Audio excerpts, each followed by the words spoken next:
What happens when people don't like you? That's what we're going to talk about today. Hi, this is Jill from the North Woods talking about how to fix your life one small step at a time. Not every problem is going to be your problem. Some of these problems were my problems, and I came through them, and I'm going to talk about how you could come through them if this is something that affects you. Sometimes we try to be likable. I try to be likable. I try really hard to, I think, pretty much get everyone to like me. And you know what? Not everyone's going to like you. Sometimes people misjudge you, misjudge your motives, and sometimes you're just not their person. You just don't vibe with them. You just are just not their kind of person. It's true for me too. There are people who are just not my kind of people, and I think that's okay. But what do we do with that? How do we get grounded again when we figure out someone doesn't like us, or maybe a few people don't like us? We get this idea of universal approval where we think we should be liked by everyone. Y- Think about it this way: everybody lives their lives thinking they're right. I mean, everyone does. If you thought you were wrong, you wouldn't be living the life the way you were living it. You think this is the right way to live, or perhaps I have some faults here and there, but they're not so bad. But you know what? It's not helpful to believe in this myth that everyone's going to like us, that even if we do our very best, people should like us. It's just not reality. Mr. Rogers had critics. Jesus, literally the perfect guy, was rejected, mocked, and crucified. He was not universally liked. If Jesus isn't universally liked, there's no hope for the rest of us. And there's even a quote from Dita Von Tess, who says, "You can be the ripest, juiciest peach in the world, and there's still going to be someone who hates peaches." That's true. Not everyone is going to approve of us, or approve what we're doing, or approve of what we're living our lives. And we have to think to ourselves, why do we want to be liked so much?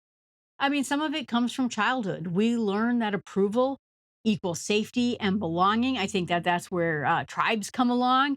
Where people gathered together back in the oldie days to get into tribes. That being liked will help you survive in this world. And then it even crossed all the way into the 50s, where if you were like other people, you were going to get along with other people. And it's part of our basic need, I think, for social survival. I think that in a sense, we want to be the kind of people the teacher praises, adults praise. And I was that person, right? I was the person where the teacher liked me, gave me more responsibilities in the classroom. I, among adults, about even my grandmother's age, liked me, complimented me. I was the good kid. I was the kid who always did what needed to happen. And part of it had to do with being liked, but part of it also had to do with, I think, being the only one who could get responsible things done. I remember doing my taxes for my family when I was really young. And my dad thought, oh, this is the greatest day ever. I don't have to do the taxes. Jill's going to do the taxes. And he checked them over. But, being liked by adults was my big thing. And sometimes when I wasn't liked by kids my age, I was like, well, that's okay. The adults like me. I think it's natural for us. But when our self worth is built on other people's opinions, we become emotionally fragile. We shift our identity with every comment, every silence, every side eye, with every time we hear someone doesn't like us. And it's exhausting. Boy, what do you do? And so if someone doesn't like you, we have to realize that, you know what? It's maybe you made mistakes. Maybe your personality just clashes with theirs. Or, like I said, some people are just not your kind of people. They're just not going to like you. And sometimes it also has to do with them. Maybe they have something in their history that you just rub them the wrong way. But if your confidence flickers because of their insecurity, or just because, like I said, their own preference and kinds of people, then it's going to be a problem for your own self. Think about it this way: that other people might not like you because they might see you being nice or you being friendly as suspicious. They're wondering what your ulterior motives are. Sometimes people, and me included, our boundaries were not where they should be when it comes towards other people. I, back in my childhood, tried to people please so much that I think I would have turned people off because it looked very needy, that kind of thing. And I think it even sort of ran into my dating life. I would be so grateful when some guy liked me that I got overly fawning about the situation. Look, a guy likes me. Isn't that cool? And I wasn't standing on my own. I was not judging my life on my life, but I was looking at it as people's view of me through their own wounds, through their own filters, their own assumptions. I can't control that. And I shouldn't have tried either. It's not your job. It's not my job to manage other people's emotional responses to things. It's your job to live in truth and integrity and in love. It says that even, in Luke, it said, "Woe to you when everyone speaks well of you. That is how your ancestors treated the false prophet." That means you have no discernment. If everyone likes you, maybe it's fake. Maybe the people around you are fake. And so it's not helping you at all. So that's the idea, is that we got to get out of people pleasing. And if we're people pleasing, we're seeking other people's approval. We're not looking towards God's approval. And we're not thinking about the fact that not being liked can be a gift. It clarifies you, it clarifies the people around you. It frees you from performing.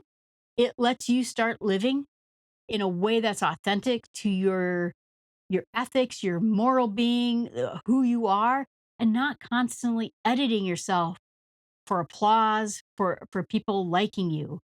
I don't think we were meant to fit in with everybody. Our own voices, our stories, our personalities, it's you. If you're just performing for people, you are going to get lost in there. And sometimes there's a message to be learned in there that rejection will help us redirect. So think about it, that if we are doing something maybe socially unacceptable, that we're doing something that's kind of annoying to other people, maybe that rejection is helping us prune our plant of life a little bit. It will help us grow stronger. Rejection will trim what's not helping us, what's not bearing fruit in our lives. And it'll help us become real. And it will hurt, it might shatter us a little bit. We might feel terrible about it. But the question is, what do we do at that? And the answer is that you reflect on it.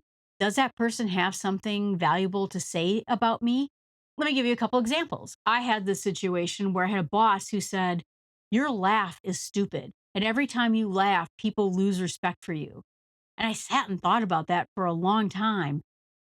Do people dislike me because I like to laugh? I decided that that was ridiculous, and I threw that out.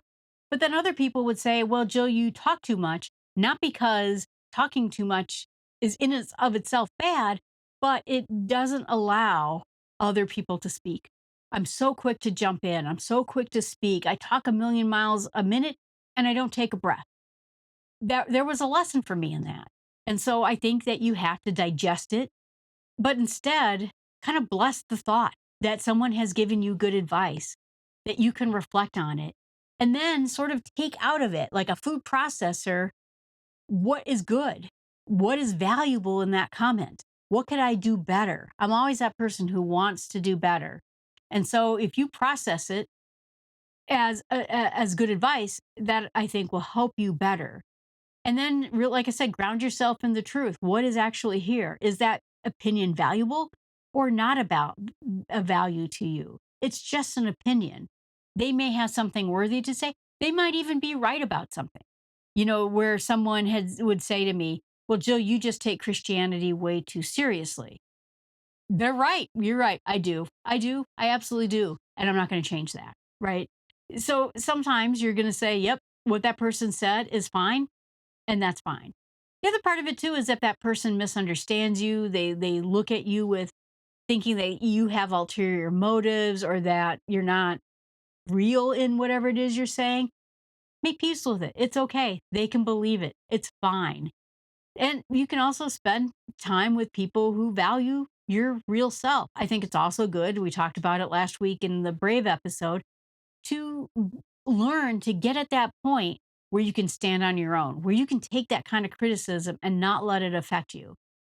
But in the end, you're going to have to set boundaries for what you're doing, how your soul is feeling, maybe even how you're feeling today. Some days you're going to be great with criticism. And some days you're just going to be terrible about it and you're just feeling weak and you're feeling fragile about it. That's okay, but not every day.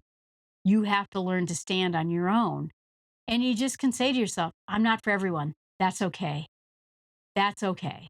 You're going to have to get rid of your inner critic. You're going to have to get rid of that voice inside of you that says you have to be liked all the time.